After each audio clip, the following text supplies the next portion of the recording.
conflate the two issues at all. I mean, obviously, the so-called documentary, which is more of a propaganda video, if you like, in a two-part series, was an absolutely disgraceful piece of shoddy journalism with an attack on Narendra Modi, both in his time as Chief Minister of Gujarat and then in his time as Prime Minister. Completely full of innuendo and slurs. It should never have been broadcast by the BBC.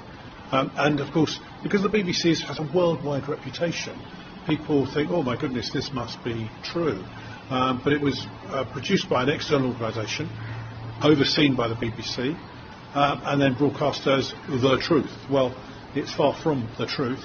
I mean, it dismissed, for a start, it actually didn't look in detail at the causes for the Gujarat riots 20 years ago, and it certainly didn't look at the all-important fact that the Supreme Court had thoroughly investigated all the claims against Narendra Modi and found there not a shred of evidence to support them.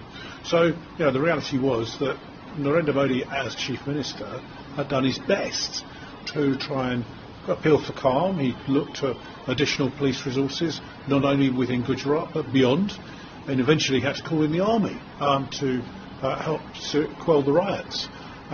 They showed film of him making appeals for calm and encouraging people to not to riot. Yet the slurs that were given were outrageous. And then, of course, put a whole series of different montages together with different people whose... I don't know all the people involved, but it was clearly they all had an axe to grind against Narendra Modi.